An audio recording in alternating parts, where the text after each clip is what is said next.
자비로우신 하나님 아버지, 주님의 은혜와 사랑으로 오늘도 건강하게 또 안전하게 또 하나님 전에 나와 예배하며 새벽 제단을 쌓으며 또 하나님의 말씀을 듣고 간구하는 은혜 주신 것을 감사합니다. 주일 이후에 한 주간을 열어주신 하나님, 주일을 거룩하게 보낸 우리 성도들 각자의 가정과 일터에서 수고하고 일할 때 피곤치 않게 지켜주시옵소서. 하나님의 영광을 나타낼 수 있게 도와주시옵소서. 성령의 충만함을 받아 주님의 역사를 이루어가는 종들 되게 하여 주시옵소서. 오늘도 모든 성도들을 평안케 하시고 또 어려운 세상 가운데 오직 하나님만을 바라보며 믿음으로 나오는 하나님의 백성들 되게 하여 주시옵소서. 또 여러 어려운 정치적인 현실과 또 이 사회적인 혼란을 하나님께서 불쌍히 여겨주시고 속히 모든 갈등과 어려움들이 잘 해결될 수 있도록 우리 하나님 아버지 역사하여 주시옵소서. 아버지 하나님이시여 어려운 가운데서 하나님을 바라보며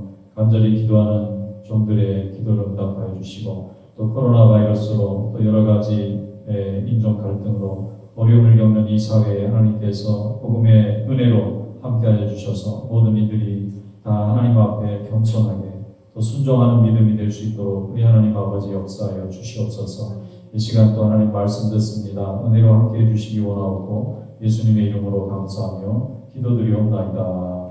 아멘. 하나님의 말씀 갈라디아서 5장 말씀을 보도록 하겠습니다. 1절부터 마지막 26절까지 한 절씩 교독합니다. 갈라디아서 5장입니다. 그리스도께서 우리를 자유롭게 하려고 자유를 주셨으니 그러므로 굳건하게 서서 다시는 종의 멍에를 매지 말라. 보라, 나 바울은 너희에게 말하노니 너희가 만일 할례를 받으면 그리스도께서 너희에게 아무 유익이 없으리라. 내가 할례를 받는 각 사람에게 다시 증언하노니 그는 율법 전체를 행할 의무를 가진 자라. 율법 안에서 의롭다 함을 얻으려 하는 너희는 그리스도에게서 끊어지고 은혜에서 떨어진 자로다. 우리가 성령으로 믿음을 따라 의의 소망을 기다리노니 그리스도 예수 안에서는 할례나 무할례나 혈육이 없으되 사랑으로서 역사하는 믿음뿐이니라. 너희가 다름질을 잘하더니 누가 너희를 막아 진리를 순종하지 못하게 하더냐. 그 권면은 너희를 부르신 이에게서 난 것이 아니니라. 적은 누룩이 온 덩이에 퍼지느니라. 나는 너희가 아무 다른 마음을 품지 아니할 줄을 주 안에서 확신하노라. 그러나 너희를 조용하게 하는 자는 누구든지 심판을 받으리라. 형제들아, 내가 지금까지 할례를 전한다면 어찌하여 지금까지 박해를 받으리요? 그리하였으면 십자가의 걸림돌이 제거되었으리니. 너희를 어지럽게 하는 자들은 스스로 베어 버리기를 원하노라.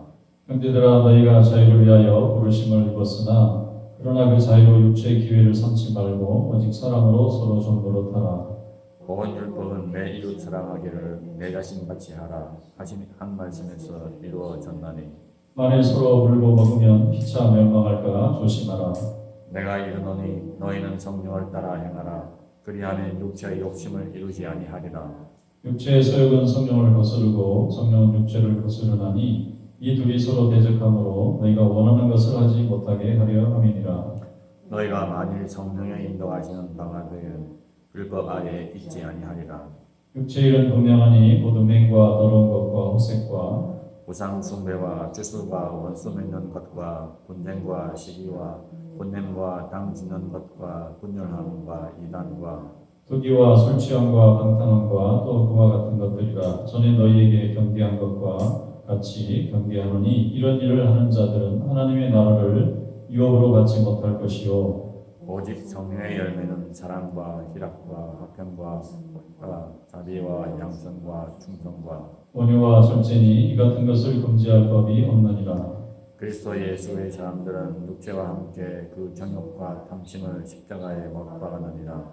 만일 우리가 성령으로 살면 또한 성령으로 행할지니 헛된 영광을 구하여 서로 노엽게 하지거나 서로 투기하지 말지니라. 아멘. 오늘 말씀에 은혜가 있으길 바랍니다. 갈라디아서 5장은 믿음의 자유에 관한 귀한 말씀을 우리에게 전해주고 있습니다. 시작은 사도 바울이 할례를 받는 것과 율법을 지키는 것이 그리스도인들에게 불필요한 일이고, 또 그 할례를 받겠다고 하는 것은 그리스도께서 이미 할례 없는 구원을 주신 것에 대해서 다시 되돌리는, 말하자면 구원을 받았는데 다시 구원받지 않은 사람처럼 되돌아가는 일이기 때문에 믿는 사람이 해서는 안 된다는 것을 권면하고 있습니다. 예수님이 할례가 필요하고 또 율법이 필요했으면 왜 십자가에 오르셔서 그 생명을 우리를 위해서 희생하셔야 되겠느냐. 그런 게 다 이제는 필요 없도록 하시기 위해서 율법으로 아무리 의를 세우려고 해도 우리의 죄만 드러날 뿐 하나님 앞에서 우리가 온전해질 수가 없기 때문에 하나님이 우리에게 온전해지라고 더 이상 묻지 않으시겠다는 겁니다. 자신이 인간이 가지고 있는 멸망받을 수밖에 없는 이 죄를 해결할 방법이 없으니까, 율법으로도 제사로도 안 되니까 주님이 스스로 자기 자신이 희생됨으로 인해서 모든 생명들이 하나님의 은혜를 바라보기만 하면 구원시켜 주시는 이런 그 무한한 죄로부터 자유를, 모든 율법과 구속으로부터 자유를 주시려고 우리에게 은혜를 주셨다는 것입니다. 이 복음이 유대인들도 자유롭게 하고 또 이방인들도 자유롭게 하고 세상의 어느 민족이든지 자기들이 과거에서 믿은 미신이든지 헛된 종교이든지 과거를 묻지 않고 예수 그리스도만 믿으면 그 믿음으로 하나님께 영광 돌릴 수 있도록. 그러니까 우리가 구원받기 위해서 뭔가 노력해야 할 것이 하나도 없어요. 오직 믿음으로 예수 그리스도의 은혜를 믿고 하나님의 영광을 바라보기만 하면 다 구원해 주시겠다고 하는 거예요. 그런데 율법주의자들이 나타나서 할례 받아라 그러면, 오늘 이 사도 바울의 말씀은 할례 하나 받으면 그 할례 하나로 끝나는 게 아니라 율법의 모든 것을 지켜야 할 의무가 그때부터는 생긴다는 거예요. 내가 유대인으로 이제 살겠다고 하는 선언이라는 겁니다. 예수를 믿은 것으로 유대인들도 한때 쓰임 받았다 하고 끝난 건데, 내 자신이 할례를 받아버리면 이제 유대인처럼 모든 걸 살아야 되는 거예요. 유대인처럼 1년에 3번 예루살렘을 방문해야 되고, 유대인처럼 식사 예절을 지켜야 되고, 유대인처럼 그 만성을 지켜야 되는데 왜 스스로 자유를 잃었는데 스스로 종으로 돌아가느냐. 이것이 뭐냐면은 하나님 앞에서 겸손하게 인간적인 어떤 능력을 자랑하려고 하는 마음이 있기 때문에 이런 선택을 하게 되는 거니까, 사람의 정욕 또 사람의 자랑, 이런 것들이 뭔가 다른 형제들보다는 특별하고 또 좀 강한 어떤 새로운 것을, 개인을 좀 강조하려다 보면은 이렇게 되기 때문에 그런 것도 자유해야 된다, 그렇게 말씀합니다. 그리고 우리가 또 성령의 열매 얘기를 하고 있는데, 하나님 안에서 정욕으로부터 자유받아서 이제 좋은 믿음을 가진 사람은 어떤 특징을 갖게 되냐면 성령 충만함을 갖게 되고, 그 성령의 충만함을 받게 되면 그 성령에 따른 열매가 나타난다는 것입니다. 여기에 보면은 사랑과 희락과 화평과 오래 참음과 자비와 양선과 충성과 온유와 절제의 성령의 열매가 나타나는데, 이 성령의 열매라는 것은 눈에 보이는 열매라기보다는 삶을 통해서 상대방을 배려하고 사랑하고 인내하다 보니까 인품의 어떤 열매로 나타나는, 성령 받으면 인품이 좋아지는 것이 정상입니다. 성령을 받았는데 오히려 더 혈기가 넘치고 또 배려심이 부족하고 자기의 정욕을 드러내고, 이렇게 되면은 이게 성령이 충만한 게 아니라 아직 세상의 영이 충만하다, 이렇게 볼 수가 있어요.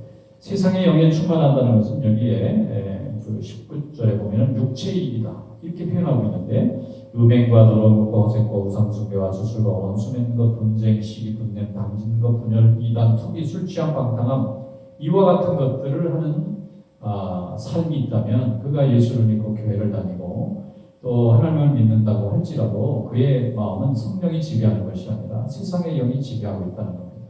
세상의 영은 자꾸 싸우고 부르고 올라갈수록 이제 칭찬받고 인정받는 건데 하나님의 여긴 성령의 충만함을 받게 되면 반대의 모습이 나타나게 됩니다. 그것은 사랑과 협과 경과 애청은 자비 양성 충성을 절제라는 뭔지 많이 가지고 있음에도 불구하고 조심하는 거죠. 이 조심하는 이유가 다른 사람이 그걸로 혹시 마음이 다칠까봐 혹은 다른 사람이 이걸로 낙심할까봐 나의 이 능력과 자랑조차도 내가 가지고 있는 은사와 하나님의 축복 자체도 이걸 남에게 자랑하게 되면 이것이 오히려 그렇지 못한 사람에게는 낙심이 되고 또 시샘이 되고 그러다가 분열이 되는 일이 많기 때문에 항상 우리는 성령이 주시는 은혜 가운데 감사함과 겸손함 그리고 항상 사랑의 교제를 하고자 하는 그런 마음을 가지고 있을 때에 그가 가정에 있으면 가정이 살고 또 일터에 있으면 일터가 살고 나라가 있으면 나라가 삽니다. 지금 어제도 보니까 정탄에 그냥 시위대로 고속도로를 점령해서 7탄이 터지고 저는 7탄 터지고 뮤지엄 봤는데 제가 대학 다닐 때 여기 한국에서 그런 일이 많이 있었는데 어제는 또 워싱턴 DC가 또 데모가 나가지고 대통령이 그냥 벙커로 숨어버렸어요. 피신하느라 다른 일은 없지만 미국의 전국에 75개가 넘는 그 도시에서 벌써 3일째 계속 이런 시위가 반복되고 또 뭐 미국에서 약탈이나 또 비슷한 것도 나타나고 자꾸 경찰서 불태우고 경찰 차 불태우고 미국이 50년 전에 마틴 루터 킹이 인권운동하던 시절 이후로 이 주방위군을 막 동원하고 또 이렇게 시위대하고 계속 모든 경찰들이 이렇게 대치하는 경우는 처음이라고 해요. 아마 흑백 갈등에서 시작된 흑인을 너무 차별하는 문제였는데 이게 그냥 이 나라가 강제로 문을 닫게 하고 실직하고 이런 거와 더불어서 이 흑인 한 사람을 체포하는 과정에서 백인 경찰 이렇게 죽이게 됐잖아요. 이게 너무나 만성적이고 그냥 당연한 듯이 받아들이니까 이제 흑인만 이러는 것이 아니라 이런 차별을 받는 국가 폭력에 대해서 사람들이 나라가 이게 제대로 가는 거냐. 그래서 정의를 지금 주장하는 사람이 그냥 막 거리에 쏟아져 나와서 저도 미국 살면서 이런 경우는 처음 보는데 자 이게 왜 이렇게 되느냐면 권력을 가진 사람이나 또 부유한 사람이나 어느 사회의 어느 단체든지 다 있습니다. 강한 사람이 있어야 되고 또 그에 보면 약한 사람도 있고 부유한 사람도 있고 강한 사람도 다 있죠. 그런데 부유하고 가난한 것이 나쁜 게 아니라 그것을 가진 사람의 마음이 다른 사람을 배려하거나 상대방을 좀 배려하는 미국은 남을 배려하는 걸로는 세계 최고 아닙니까? 시위하면서 보니까 경찰관들도 무릎을 꿇고 앞에 시위대가 막 이렇게 시위하면은 듣고 있더라고요. 미국다운 면이죠. 다른 나라에서는 그냥 진압만 하려고 그럴 텐데 주방위군이나 아니면 군대 지휘관들도 자기들의 업무는 시민들을 다치게 하는 게 아니다. 그냥 이 경찰관들이 자기 일을 잘할 수 있도록 백업하려고 하는 거지. 우리는 절대로 시민들하고 충돌할 뜻이 전혀 없고 대통령이 지시해도 우리는 거부하겠다. 그렇게 아이가 선언을 하더라고요. 그러니까 다른 나라 같은 심각한 일은 안 생기겠고 나라가 워낙 시스템이 좋고 여기 나라는 시민들을 얼마나 귀하게 생각합니까? 헌법 자체도 그렇고 백성들도 다 그렇게 생각하고 그래서 이런 기회를 통해서 나라가 이게 좀 소외된 사람이다. 또 그동안 이렇게 경찰관들은 범죄를 제압하다 보니까 어떤 행위를 해도 면책을 하는 면책특권이 너무 많이 이렇게 지나치게 많이 보장이 되다 보니까 생기는 일들이 이런 것들을 좀 조정을 하고 조심을 하고 그렇게 해서 모든 사람들 마음이 좀 편안해지고 좀 이렇게 더 화가 나지 않도록 하면 지금 이 얼마나 어려운 시절입니까? 나라부터 미국부터 아래까지 힘들지 않은 사람이 없는데 또 이런 일까지 이렇게 계속되면은 어려운 일이니까 우리가 나라와 민족을 위해서 정말 이렇게 기도해야 되는 게 아닐까. 사도 바울도 지금 갈라디아 교회의 할례받는 문제로 시작해서 인간의 정욕을 얘기하고 있습니다. 그리고 하나님이 함께 하시면 각 사람 한 사람 한 사람이 하나님이 함께 하시는 성전이기 때문에 이 하나님의 성전을 이루고 있는 사람들의 마음속에 성령 충만하면 감사하고 겸손하게 되지만 이게 세상이 충만하게 되면 또 자기가 가지고 권한을 가지고 개인적인 어떤 자랑을 하고 개인적인 권한을 강조하다가 꼭 이렇게 어려움을 겪게 된다 하는 것입니다. 그래서 우리가 대통령을 위해서도 또 우리 미국에 사니까 미국의 평안함을 위해서 또 여기서 얼마나 세계 많은 민족들이 와서 다 살고 있습니까? 전부 우리들의 이웃이니까 그리스도 안에서 우리가 저들을 사랑하고 또 저들이 편안한 삶을 사는 나라가 돼야 또 이게 본이 돼야 세계 모든 나라 중에 세계 1등이니까 여기가 본이 돼야 다른 나라들이 이 나라를 다 이게 본을 받아서 지금 하고 있으니까 그들도 또 좋은 영향으로 되지 않겠나 이런 생각을 하면서 우리가 또 이렇게 기도를 하는 것입니다. 하나님은 우리에게 큰 자유를 주셨고 또 굉장히 큰 축복을 주셨는데 이 축복을 사람의 자랑으로 흐르게 하지 않고 하나님께 영광을 돌리는 방향으로 항상 우리가 순종하면서 믿음의 역사를 이루고 이웃들에게 사랑을 나누고 하나님의 복음을 나누고 이런 귀한 믿음의 일꾼들이 다 되시기를 주님의 이름으로 축원합니다. 기도하겠습니다. 거룩하신 하나님 아버지 감사합니다. 오늘도 하나님께서 우리와 함께 하시고 이 땅에 주님이 통치하시는 사랑과 정의의 땅이 되기를 간절히 원합니다. 그래야 한 사람도 마음으로 낙심하고 염려하는 이들이 없이 모두가 다 감사하고 하나님이 주시는 축복과 은혜에 감사하는 삶이 될 수 있도록 주여 함께하여 주시옵소서. 하나님의 형상을 닮은 모든 세상의 심령들이 하나님을 알고 믿고 순종하게 하시고 저들이 생업에 어려움이 없게 하시고 저들의 삶이 어렵지 않게 하여 주시고 항상 하나님의 말씀 안에서 새 힘을 얻어 주님께 영광을 돌리는 종들 될 수 있도록 주여 역사하여 주시옵소서. 아버지 하나님 이 시간 저희들 기도할 때에 성령께서 함께해 주시고 우리 모든 성도들의 가정 다 평안하게 지켜주셔서 항상 주님을 섬기기에 부족함이 없도록 주여 역사하여 주시옵소서. 이 시간 기도할 때 성령께서 함께해 주시기 원하고 예수님의 이름으로 감사하며 기도드리옵나이다. 아멘. 자 이렇게 기도하겠습니다.